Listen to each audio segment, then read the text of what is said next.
कि इनमें बाबा प्रवेश करके समझा सकते हैं।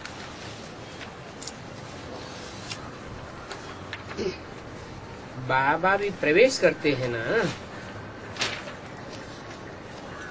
कहाँ बहुत जरूरी होगा तो बाबा भी आवेंगे।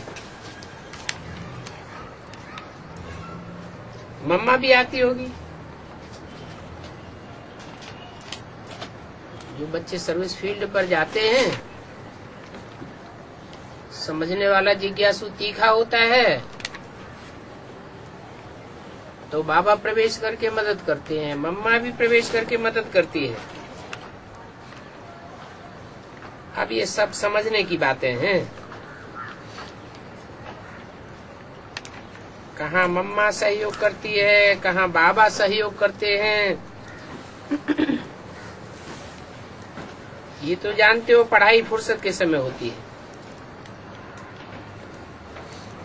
शरीर निर्वाह के लिए तो सारा दिन धंधा धूरी आदि करते हैं, परंतु ये विचार सागर मंथन करने की बातें फुर्सत शांति के समय चाहिए।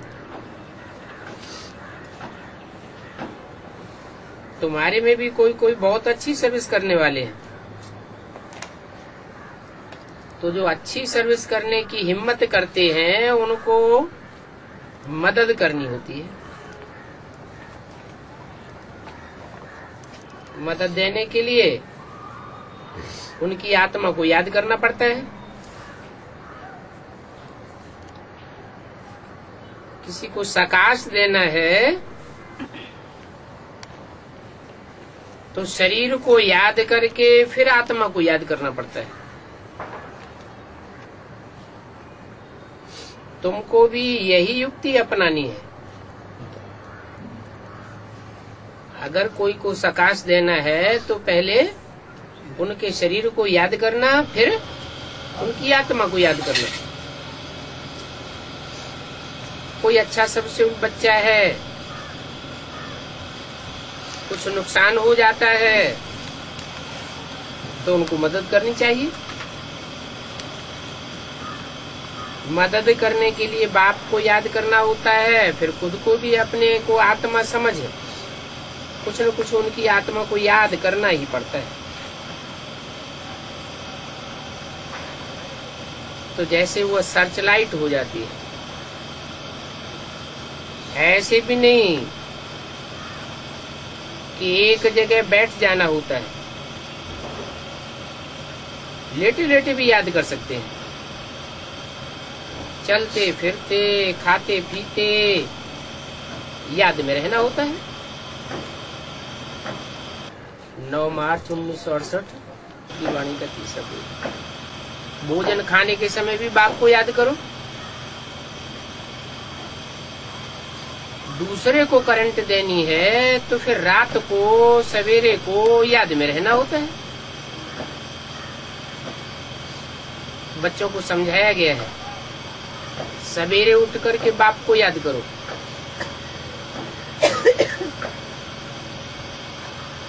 भक्ति मार्ग में भी सवेरे उठ करके याद करते हैं ना। भक्ति मार्ग में सवेरे को याद करने की, पूजा करने की रस्म कहाँ से पड़ी? संगम युग से ही रस्म पड़ी। जब बाप आते हैं तो जैसे कि इस षष्ठी का अमृत वेला है, सतगुरु की सवेरा आना होता है, अमृत वेला हो जाता है। वो है हद का अमृत वेला और ये है बेहद का अमृत वेला। अब जितना जो याद करेंगे उतना ही बाप की कशिश होगी। बाप भी लाइट देंगे, क्योंकि बाबा को तो और कोई धंधा है ही नहीं। बाबा का धंधा क्या है? जो बच्चे याद करते हैं उनको सकाश देना।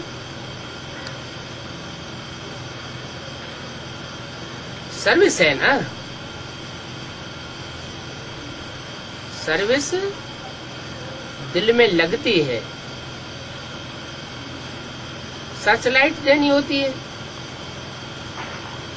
बच्चे याद करते हैं तो बाप भी सर्च लाइट देते हैं। आत्मा को देखना माना उनको सर्च लाइट देना। इससे बैटरी को मदद मिल जाती है। बैटरी में खोखा होता है और खोखा में पावर भर जाती है, तो ये भी जैसे याद की पावर भर जाती है, बैटरी को मदद मिल जाती है। उनको भी तो सर्च लाइट देनी है ना, वो भी समझते हैं इनको लाइट मिलती है। फिर इनको कृपा कहो, आशीर्वाद कहो, जो भी कहो, परंतु जो खुद याद करते हैं तो उनको सर्च लाइट जरूर मिलेगी। सर्विसेबल बच्चा बीमार होगा तो उन पर तरस पड़ेगा, इनको सर्च लाइट देवे। रात को जाग कर भी आत्मा को याद करेंगे, क्योंकि जानते हैं उनको उस समय पावर की दरकार रहती है। तो पावर देने के लिए रात को जागना भी होता है। याद करते हैं तो रिटर्न सर्विस भी चाहिए। जो याद करते हैं उनको याद पहुंचती है, याद से याद मिल जाती है। बाप को भी दिल होगी, हम भी याद करेंगे तो उनको सर्च लाइट मिलेगी। तो बाप भी सर्च लाइट देते हैं। बाप और बच्चे का लव सबसे जास्ती है। ये बड़ी सूक्ष्म बातें हैं, बाकी समझानी तो बिल्कुल ही सहज है। समझाने में कोई भी प्रकार के विघ्न नहीं पड़ेंगे। ज्ञान में विघ्न नहीं पड़ता है, याद में विघ्न पड़ता है। तो मुख्य है याद की बात। ज्ञान सहज है, जानकारी लेना सहज है। बाप की पहचान, सृष्टि की पहचान, रचना रचयिता की पहचान मिल जाती है, परंतु फिर बाप को याद करने में माया विघ्न डालती है। तो मुख्य है याद की बात। याद से जैसे वह सोने का खजाना बन जाता है।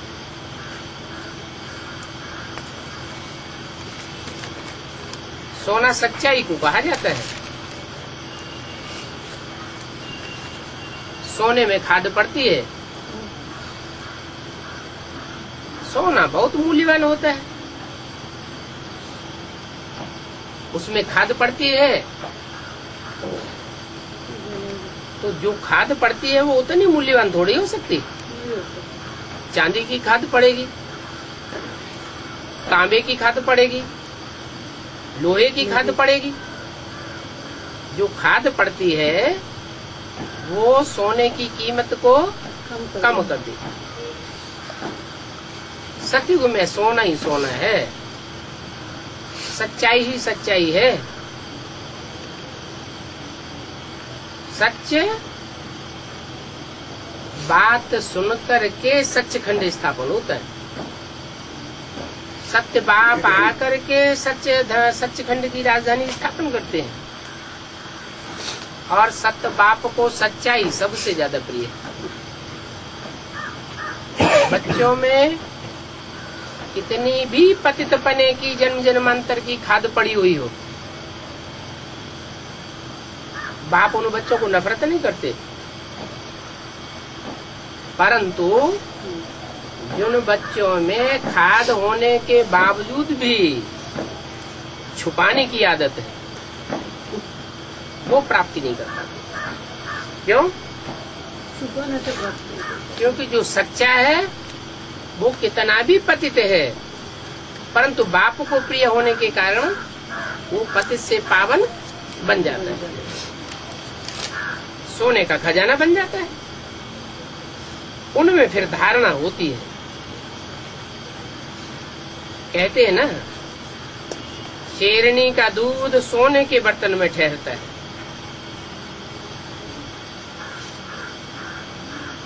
ये भी शेरनी का दूध है क्या? ज्ञान। शेरनी कौन है? है?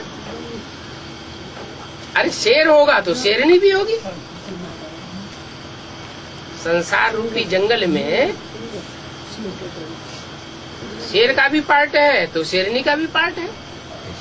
शेर शेरनी के बच्चे भी हैं। खून तो एक ही होगा ना।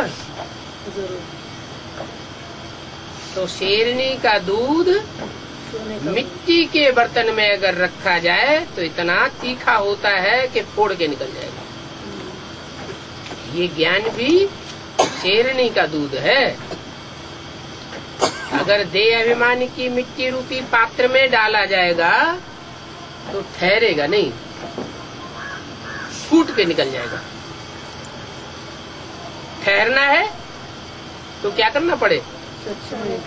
बुद्धि रूपी पात्र को सोने का बनाना पड़े। सच तो बिठो नच। सच्चे दिल पर साहबराजी होगा, झूठे दिल पर सच्चा साहबराजी नहीं हो सकता। इस बाप के ज्ञान धन के लिए भी सोने का बर्तन चाहिए। है बुद्धि रूपी बर्तन। वो बुद्धि रूपी बर्तन जब होगा तो याद की यात्रा में जरूर रहेंगे, ठहरेंगे। फिर उनकी मुरली भी अच्छी चलेगी। जो याद में नहीं रहते हैं उनको ज्ञान की धारणा भी नहीं होती। ज्ञान के पॉइंट से बुद्धि में से निकल जाते हैं। वो फिर काम के नहीं रहते। इसके काम के नहीं रहते, बाबा के काम के नहीं रहते। क्यों? बाबा के काम के कौन से बच्चे हैं? जो खुद ज्ञान को धारण करें और दूसरों को धारण करें। ऐसे मत समझो कि बाप तो अंतर्यामी है? बाप अंतर्यामी नहीं है।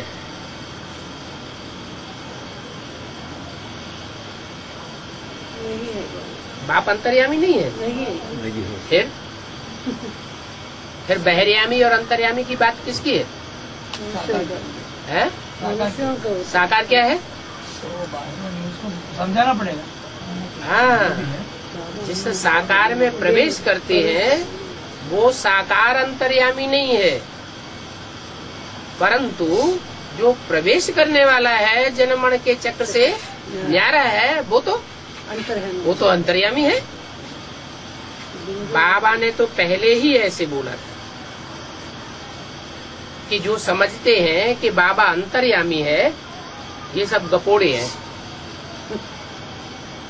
बाबा अंतर्यामी नहीं है।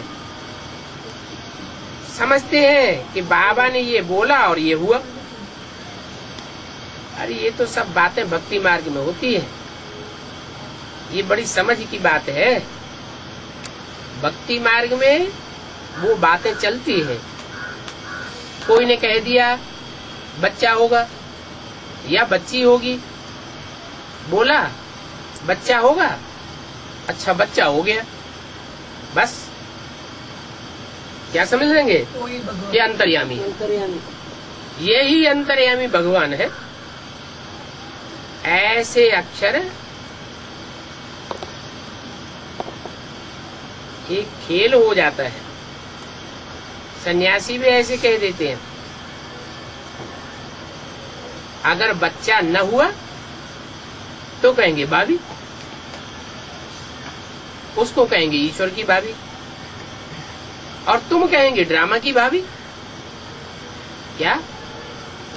ईश्वर तो कुछ है न अच्छा करता है न बुरा करता है। ईश्वर करता है कि अकर्ता है? ईश्वर तो अकर्ता है। जो करता है सो भरता है। अच्छा करेगा तो अच्छा भरेगा, बुरा करेगा तो बुरा भरेगा। और ईश्वर, ईश्वर तो सिर्फ रास्ता बताता है, अच्छा बुरा करता नहीं है। करण करावनहार कहा जाता है वो भी जिस तन में प्रवेश करता है उसके द्वारा करावनहार भी है और ब्रह्मा के रूप में करणहार भी है। दोनों ही पाठधारी है। तो भक्ति मार्ग में और ज्ञान मार्ग में रात दिन का फर्क है। ड्रामा का राज तो बाप ने अच्छी रीति समझाया है। पहले तुम भी ये ड्रामा का राज नहीं जानते थे। अभी ये तुम्हारा है मर्जीवा जन्म, माना मर्जीवा जन्म माने मरने के बाद मिला है ये जन्म। वो तो सभी को मिलता है। ऐसा तो कोई होता नहीं आत्मा जिसको शरीर छोड़ने के बाद फिर दूसरा शरीर न मिले। परंतु तुम्हारा मर्जीवा जन्म कैसा है? जीते जी हाँ, तुम जीते भी रहते हो और जीते जीते देह अभिमान से मर जाते हो। अभी तुम जानते हो कि हम यह देवता बन रहे हैं। क्या यह माना वह देवता नहीं बन रहे हैं जो सतयुग में कई जन्मों के बाद बनेंगे, तो दूर वाले हैं। हम यह देवता बनते हैं। यह देवता बने नर से डायरेक्ट नारायण बनने वाले देवता बनते हैं। अब यह देवता इतने ऊंचे कैसे बने, इस टॉपिक पर भी तुम समझा सकते हो कि वो देवताएं सतयुग के अंतिम जन्म में जन्म लेने वाले वो नीचे चले गए और यह इतने ऊंचे चले गए। इसका कारण क्या है? ये ऊंचे क्यों चले गए और वो नीचे क्यों चले गए? उनका लक्ष्य ही नहीं था। है उनका लक्ष्य ही नहीं था नारायण बनने का। नहीं, लक्ष्य नहीं था। लक्ष्य देने वाला तो बाप है। बाप तो लक्ष्य दे रहा है कि नर से नारायण बनना है, लेकिन वो लक्ष्य को प्राप्त क्यों नहीं कर सके? क्योंकि दूसरे धर्म में कन्वर्ट होने वाली जो आत्माएं होती हैं उनमें जन्म जन्मांतर की जो खाद पड़ती है उससे वो आत्मा ही झूठी हो गई। कन्वर्टेड आत्मा है ना, ज्ञान में आती है तो ज्ञान में भी कन्वर्सन हो जाता है। एक की बात नहीं सुनते और औरों की बातें सुनकर के उन पर विश्वास श्रद्धा जम जाती है।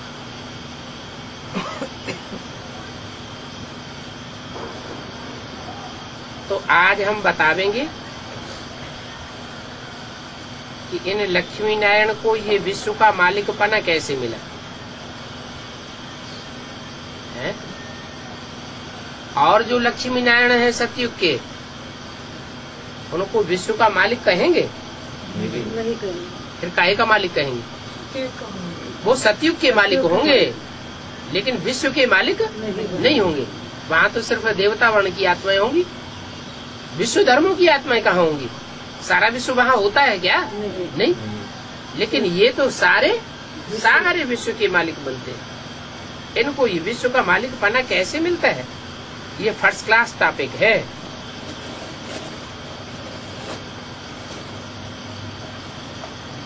ये टॉपिक सुनकर के झट से कई मनुष्य आ जाएंगे, क्योंकि ये वंडरफुल बात है ना।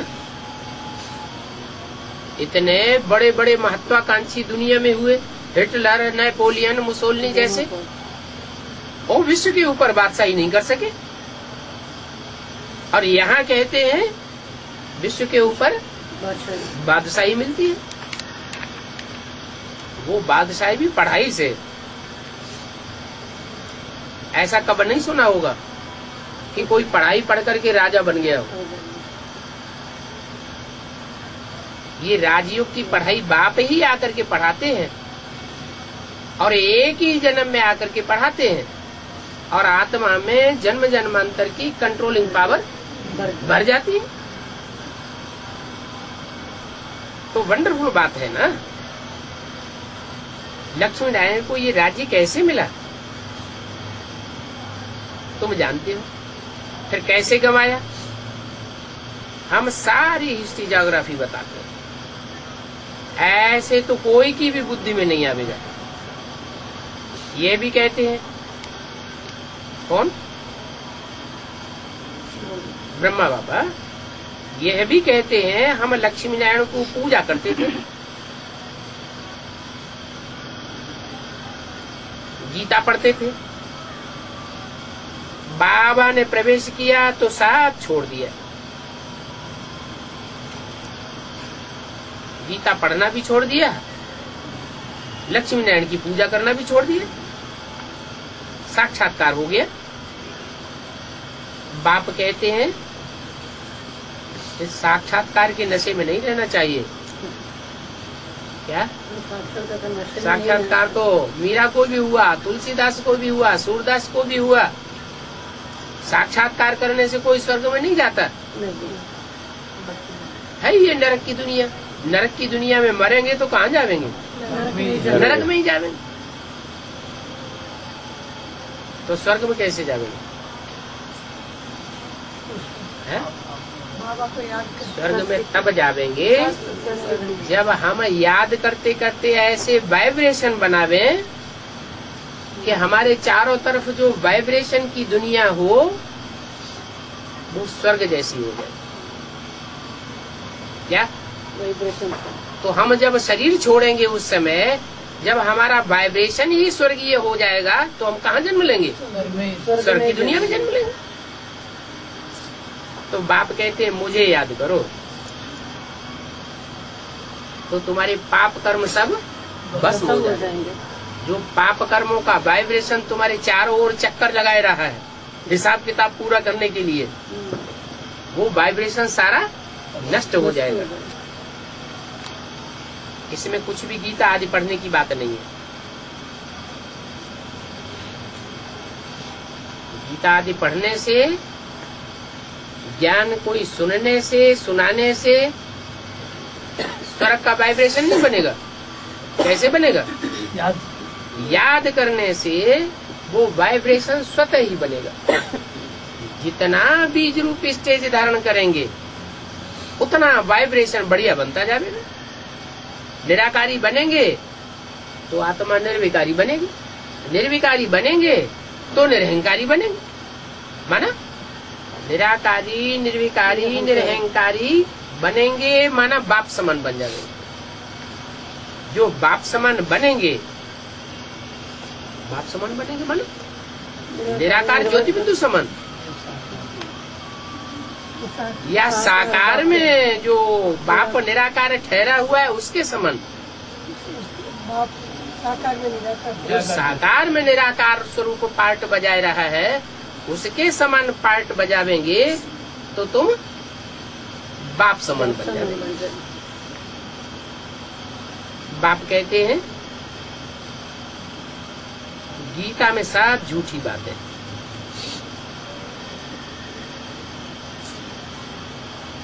कौन सी गीता में? जो मनुष्यों की बनाई हुई गीता है उसमें सब झूठी बातें हैं। बाप बैठा था तो भक्ति को छुड़ाई दिए, गीता को फेंक दिया।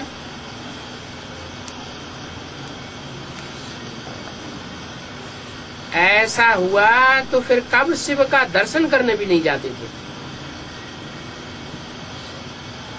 दर्शन करना भी छोड़ दिया। भक्ति मार्ग की बातें एकदम उड़ गई। बाप के आने से भक्ति खत्म हो जाती है। यह है नाली रचयिता और रचना की आदि मध्य अंत की। बाप रचयिता को जानने से तुम सब कुछ जान जाते हो। बीज को देखा, बीज बाप को कहा जाता है। बीज को देख लिया, जान लिया, बीज देखने मात्र से ही पता लग जाता है इसका झाड़ विस्तार कैसा होगा। बाप की नॉलेज पूरी मिल जाए, 84 जन्मों में मनुष्य सृष्टि का बाप क्या क्या कैसे कैसे पार्ट बजाता है, तो तुम सब कुछ जान जाते हो। तुम तो टॉपिक ऐसे ऐसे वंडरफुल रखो जो मनुष्य सुन करके खुश हो जाए। सभी तुम्हारी बात सुनने के लिए भागेंगे।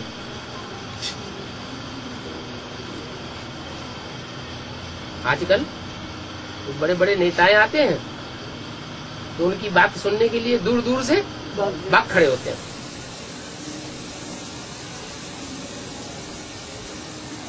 तुम्हारी बात सुन करके भी दूर दूर से भागेंगे। इन्होंने विश्व का राज्य कैसे लिया, इस बात को तो कोई बता ही नहीं सकता सिवाय तुम्हारे। मंदिर आदि में तुम कोई से भी जाकर के पूछो, लक्ष्मी नारायण के मंदिर में जाओ, कोई से भी जाके पूछो, ये लक्ष्मी नारायण तो सारे विश्व के मालिक थे। उस समय और कोई धर्म नहीं था।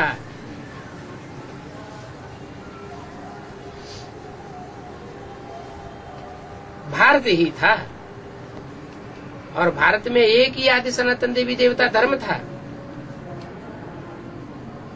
पर तुम सत्य को लाखों वर्ष कैसे कह देते हो?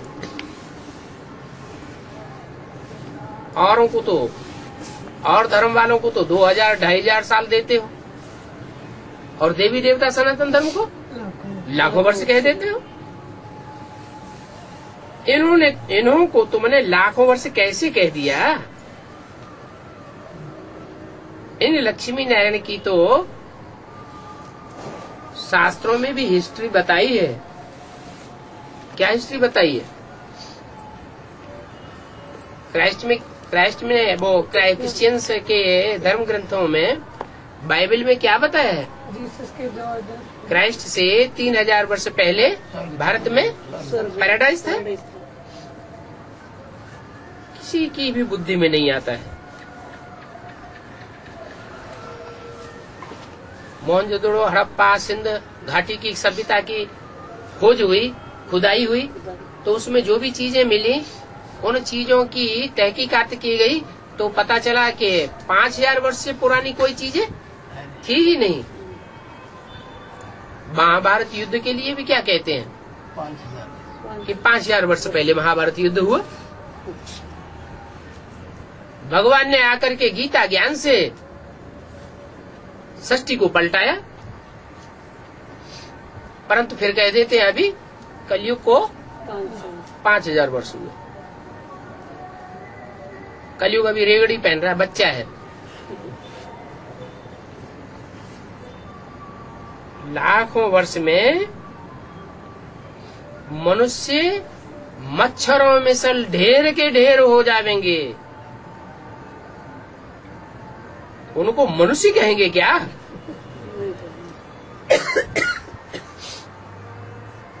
अभी आबादी दुनिया में जो बढ़ रही है उसकी हिस्ट्री देखो, किस गति से आबादी बढ़ रही है। भारत की आबादी सन 47 में 40 करोड़ थी, और अब 2 गुने से भी ज्यादा हो गई। तो इतने थोड़े वर्षों में ही इतनी तीव्रता से आबादी बढ़ रही है। तो लाखों वर्ष अगर षष्ठी को दे दिया जाएगा तो कितनी आबादी हो जाएगी? मल्टी मिलियन आबादी हो जाएगी।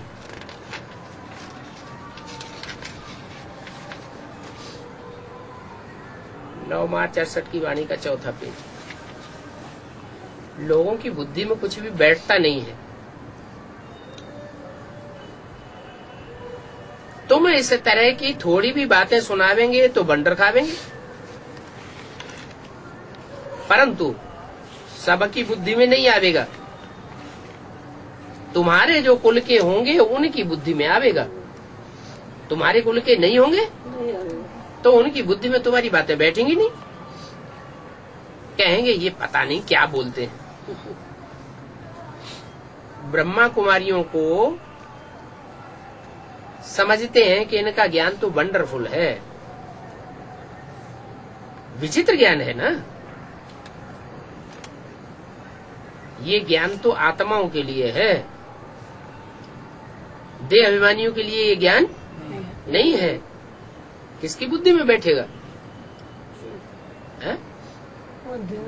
उन्हीं आत्माओं की बुद्धि में बैठेगा जो 5000 वर्ष पहले भी आत्मा बन करके बैठे थे, ये पढ़ाई पढ़ी थी।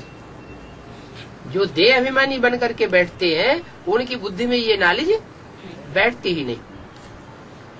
इसको समझने में तो बड़ी बुद्धि चाहिए। मुख्य बात है याद की, स्त्री पुरुष एक दो को याद करते हैं ना, जैसे स्त्री पुरुष एक दो को याद करते हैं तो क्या ढोल मजीरा बजाते हैं? रिकॉर्ड बजाते हैं?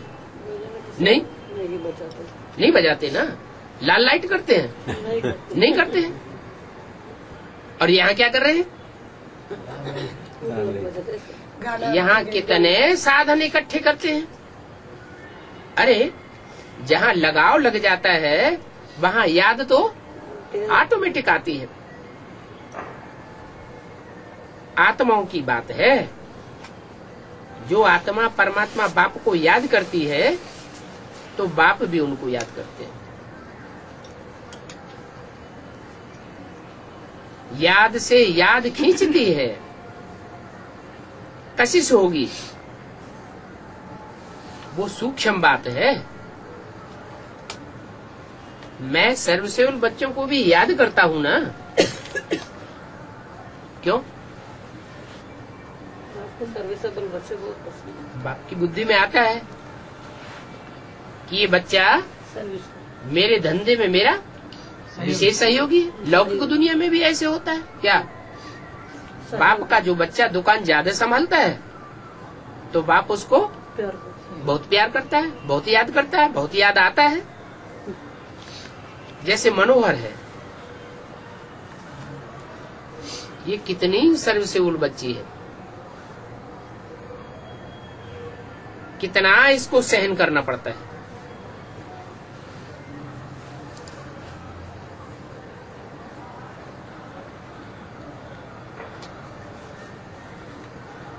और कोई कोई पेशेंट कितना तंग करते हैं, किसको? मनोहर बच्ची को। कौन को मनोहर बच्ची? जो सबका मन हरण कर ले। अरे कोई बच्चा है जो सबका मन हरण कर लेता है? कोई बच्चा है कि नहीं दुनिया में? कौन बच्चा है? अरे अरे वो एक ही बच्चा है जिसकी दुनिया में कोई ग्लानि नहीं है, नारायण। जब नारायण ऐसा बच्चा हो सकता है तो कोई बच्ची नहीं हो सकती जो सबका मन हरण कर ले। कौन है? हाँ? लक्ष्मी। ये लक्ष्मी नारायण की जोड़ी है ना, इनसे जास्ती सर्विसेबल कोई और होगा क्या? इनसे जास्ती तो कोई सर्विसेबल हो नहीं सकता। अगर इनसे जास्ती कोई सर्विसेबल हो तो वो विश्व का मालिक बन जाए। तो बोला ये मनोहर है, कितनी सर्विस करती है, और सर्विस के फील्ड में तो उसको कितना सहन करना पड़ता है। कोई कोई पेशेंट कितना तंग कर देते हैं। ये सभी रोगी पेशेंट है ना। कोई मनोहर तो डॉक्टर बन गए ना। ये सभी रोगी पेशेंट है ना। अभी इन सभी पेशेंट्स को निरोगी बनना है। बाप निरोगी बनने की पढ़ाई पढ़ाते हैं। अभी तुम समझते हो, हम सभी पेशेंट थे। यह भी टॉपिक तुम रख सकते हो क्या? हम सभी पेशेंट थे कि हम सभी पेशेंट हैं, बीमार हैं। ये रूहानी हॉस्पिटल कम यूनिवर्सिटी है। यहाँ पढ़ाई भी होती है और सफा भी दी जाती है। तो बोलो, आकर के तुम ये बातें समझो। तुम जो घड़ी घड़ी बीमार होते हो, तो हम तुमको ऐसी संजीवनी बूटी देंगे जो तुम कभी जन्म जन्मांतर बीमार नहीं पड़ेंगे। एक जन्म की तो बात ही छोड़ो, कई जन्मों तक बीमारी ही नहीं आएगी निरोगी। अगर हमारी दवाई अच्छी रीति काम में लगावेंगे। हम लगाएंगे तो डॉक्टर लोग होते हैं, वैद्य लोग होते हैं, बीमारी का इलाज करते हैं, दवा देते हैं, तो पथ्य भी तो देते हैं, देते हैं। हैं? ये चीज नहीं खाना, वो चीज नहीं खाना, ऐसे नहीं करना, वैसे नहीं करना। परहेज रखना। अगर ऐसे करेंगे तो बीमारी ऊपर जाएगी, ये खावेंगे तो बीमारी बढ़ जाएगी। तो यहाँ भी है, अगर हमारी दवाई अच्छी रीति काम में लावेंगे तो तुम कब बीमार नहीं पड़ेंगे। इसका मतलब निरोगी। 70 साल हो गए इस ज्ञान को, ये दवाई बाप कर रहे हैं, हम सब अभी बीमार हैं या चंगे हो गए। बीमारी है। इसका मतलब अच्छी रीति दवाई खा रही है। काम में नहीं ला रहे। काम में नहीं ला रहे। अगर अच्छी रीति दवाई करें, जैसे जैसे नीति नियम कानून है दवाई खाने के, ऐसा नहीं। तो माया हमको छोड़। चोट नहीं पहुंचा सकती। कितनी सस्ती दवाई मिलती है, इसलिए दवाई का रिगार्ड नहीं है। क्या दवाई कर आज की दुनिया में तो वो डॉक्टर ऐसे ऐसे कैप्सूल बना रहे हैं कि एक एक कैप्सूल हजारों लाखों रुपए का होता है, कलरफुल कैप्सूल है? उसकी कितना रिगार्ड रखते हैं। और ये दवाई इतनी सस्ती मिलती है कि 70 साल हो गए दवाई लेते लेते, और इसका कोई रिगार्ड नहीं करते। रिगार्ड ही नहीं। 21 पीढ़ी सतयुग त्रेता में तुम कब बीमार नहीं पड़ेंगे।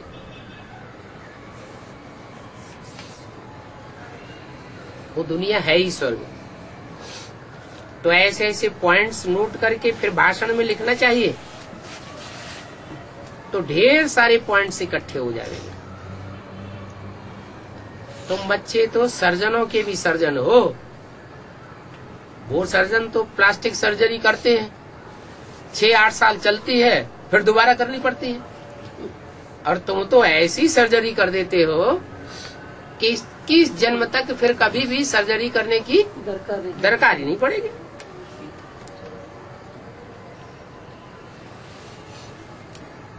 तो उनको भी लिख करके भेजना चाहिए। सर्जनों का भी बड़ा अविनाशी सर्जन ऐसी दवाई देते हैं जो तुम 21 जन्म तक कभी बीमार नहीं पड़ेंगे। इस जन्म के बाद दूसरे 21 पीढ़ी में कभी बीमार नहीं पड़ेंगे।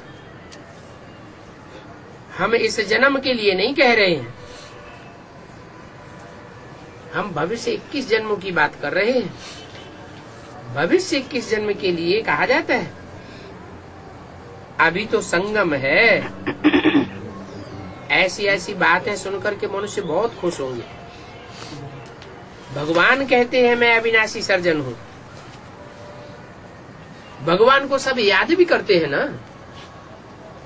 कोई अच्छा डॉक्टर होता है, मरीज चारों तरफ चक्कर लगाया आता है, कहीं ठीक नहीं होता, और उस डॉक्टर के पास जाता है, वो उसको चंगा कर देता है। चंगा करना मना क्या होगा? अच्छा कर देता है, स्वस्थ बना देता है। दुनिया में चारों तरफ चक्कर काटे, कहीं भी ठीक नहीं हुआ, उस डॉक्टर ने ठीक कर दिया। तो जो बीमार आदमी था, चंगा होने के बाद सारा जीवन उस डॉक्टर को याद करता है ना। जरूर है? करता है। याद करता है ना। क्यों याद किया? वो अच्छा कर लिया। अच्छा कर दिया। तो इस भगवान को तो सारी दुनिया याद करती है,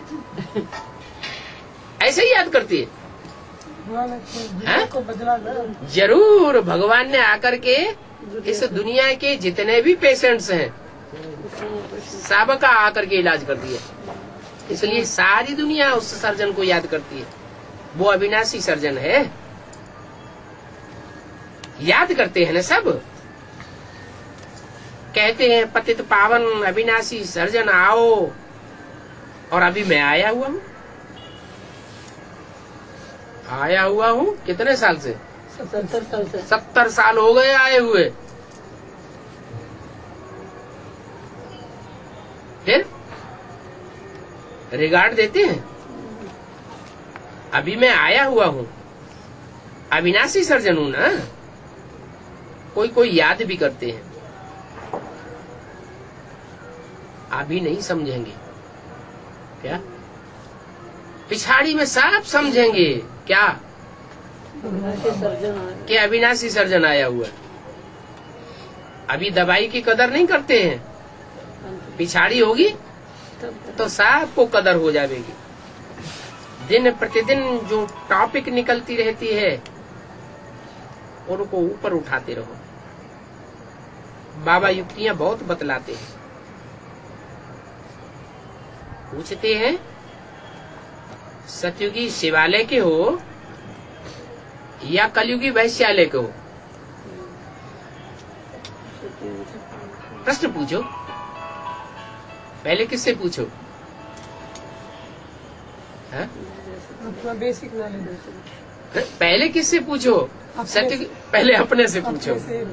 सतयुगी शिवालय के हो या कलयुगी वैश्यालय के हो,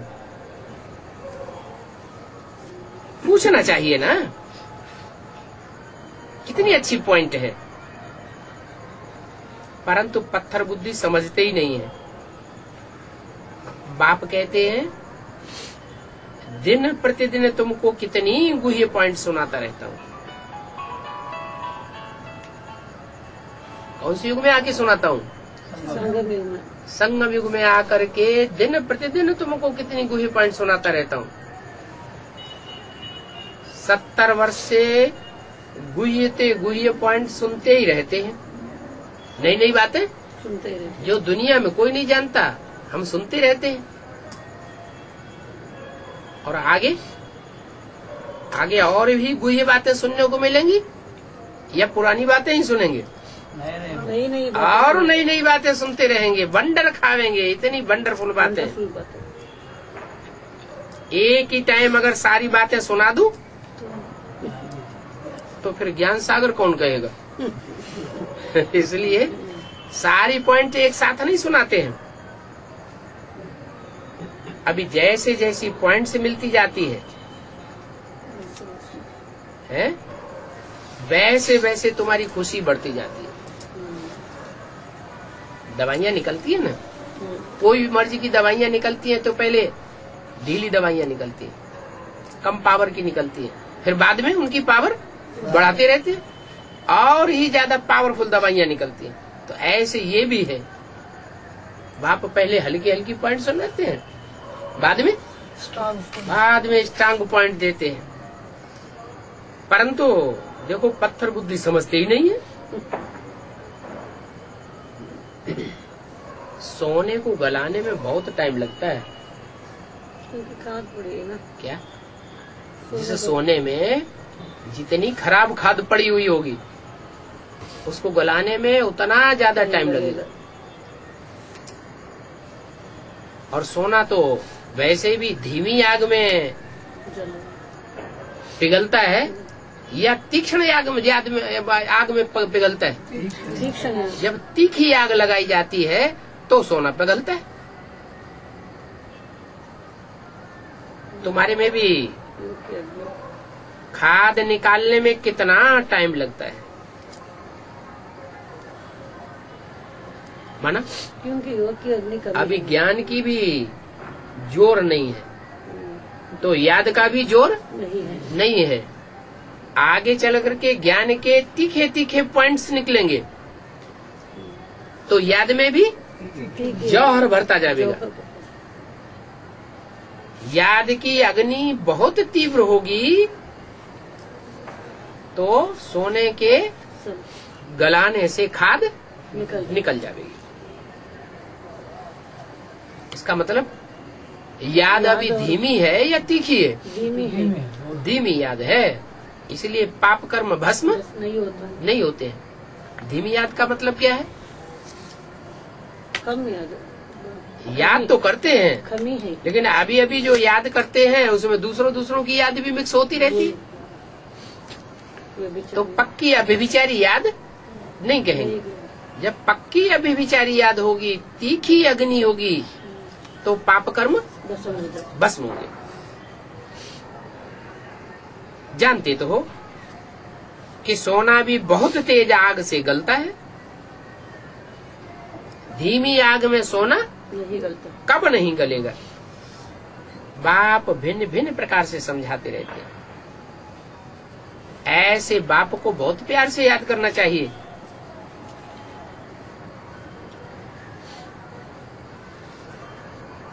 क्यों? योग करने से पाप कर्म भस्म होंगे। ऐसे बाप को बहुत प्यार से इसलिए याद करना चाहिए कि बाप खुद मालिक नहीं बनते हैं, तुम बच्चों को मालिक बनाते हैं। बना कर जाते हैं। इसलिए बहुत प्यार होना चाहिए। खुद स्वर्ग में जाकर के सुख नहीं भोगते हैं, तुम बच्चों को स्वर्ग में सुख भोगने के लिए भेजते हैं। तो ऐसे बाप को याद करना चाहिए ना, जो बच्चों के लिए कितना त्याग करता है। परंतु याद ही नहीं करते। बाप मालिक बना तो देते हैं ना, विश्व का मालिक तो बनाते हैं ना। बाप को निष्कामी कहा जाता है। हम बच्चों को मालिक बनाते हैं, विश्व का मालिक बना देते हैं, स्वर्ग के सुख देते हैं। खुद क्या लेते हैं? कुछ भी नहीं। खुद कोई कामना नहीं, तो निष्कामी हुआ ना। मनुष्य तो कह देते हैं कि हम निष्कामी हैं, हम निष्काम कर्म करते हैं। अब मनुष्य आत्मा निष्काम कर्म करेंगी क्या? नहीं कर पाते। कामना तो जरूर होगी। मनुष्य में नहीं करना। कोई भी मनुष्य इस दुनिया में ऐसा नहीं है जिसको कामना न हो। कामना माने इच्छा। बाप ही आकर के हमको इच्छा मात्रम अविद्या बनाते हैं।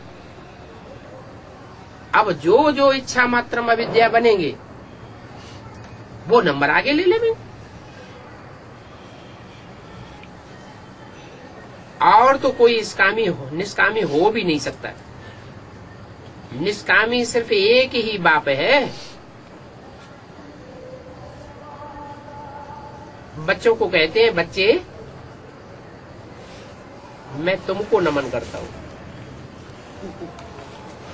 नमन करते। क्यों? बाप बच्चों को नमन क्यों करते हैं? है? बाप को नमन करना चाहिए। बच्चों को बाप के प्रति नमस्कार करना चाहिए। तो बाप बच्चों को नमन क्यों करते हैं?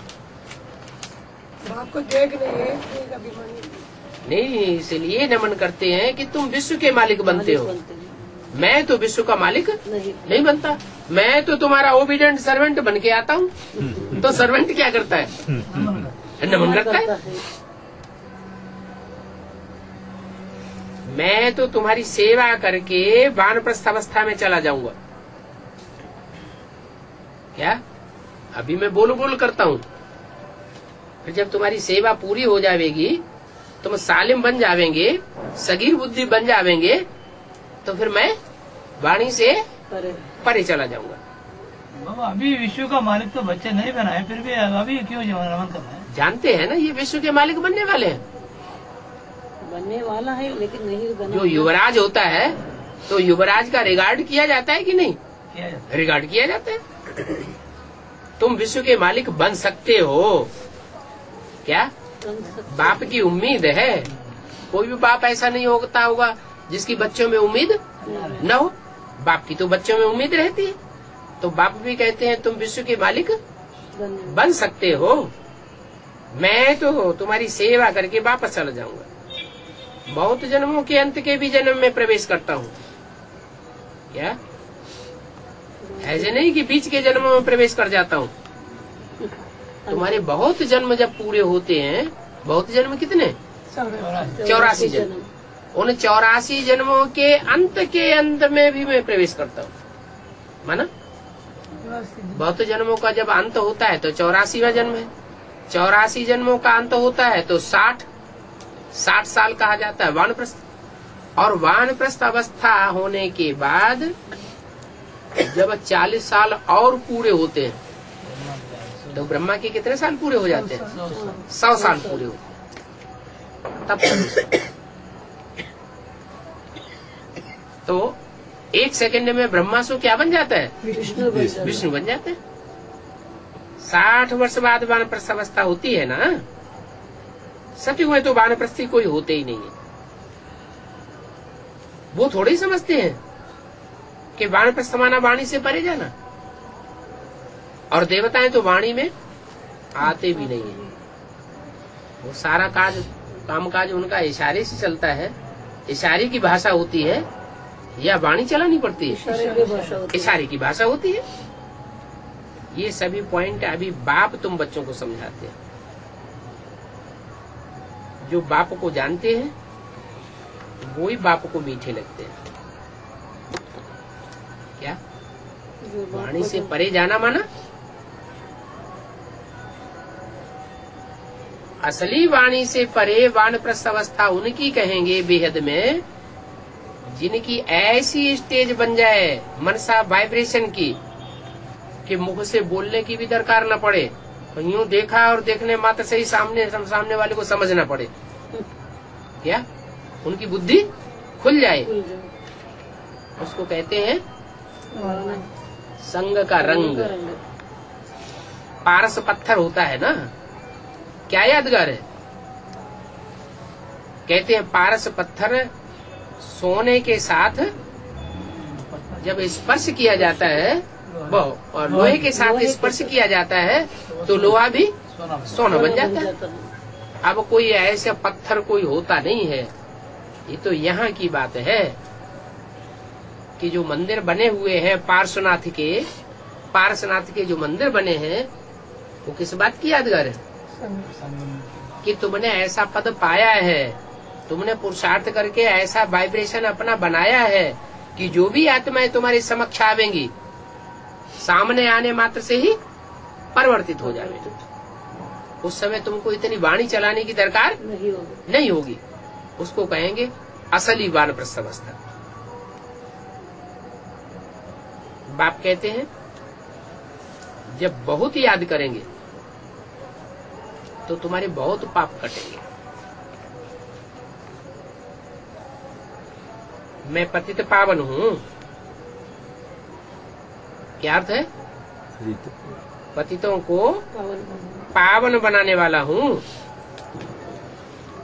तो पतितों को पावन बनाने वाला है।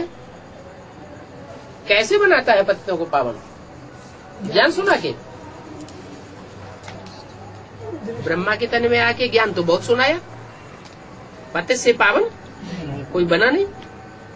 अच्छा, ज्ञान को समझा के पतितों को पावन बनाता हूँ। टीचर बनकर के समझाता भी हूँ, परंतु समझने समझाने से भी कोई पावन बनता नहीं है। कब पावन बनते हैं? जिस मुकर्रर रथ में आता हूँ वो मुकर्रर रथ जब स्वयं ऐसी स्टेज धारण कर लेता है तो उसके संग के रंग में जो भी आत्माएं आती हैं पतित से पावन बनती जाती है। मुझे पतित पावन कहते हो तो याद करना पड़े। ये है याद की यात्रा जिससे तुम तमो प्रधान से सतो प्रधान बन जाते हो। 5000 वर्ष लगे हैं तमो प्रधान बनने में, अभी फिर तुमको सतो प्रधान बनना है। नीचे गिरने में कितना टाइम लगा? 5000 साल लगते हैं पतित होने में, और पावन बनने में 1 सेकंड। तमो प्रधान से सतो प्रधान 1 सेकंड में बन जाते हो। सतो प्रधान की दशा समझो बृहस्पति की दशा बैठ जाती है। इसलिए बाप को कहा जाता है पतियों का पति। बृहस्पति माना बड़ा, बृहस्पति माना जो पतियों का भी पति है।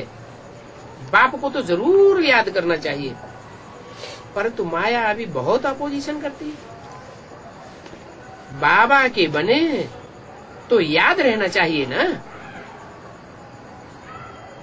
नहीं तो माया को बहुत ईर्ष्या होती है कि ये बाप का बन गया।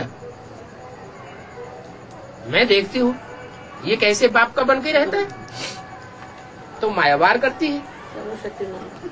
तो बाप कहते हैं बाप के बने, तो बाप को बहुत याद करना चाहिए, परंतु माया याद से छुड़ा देती है, याद ही नहीं करते।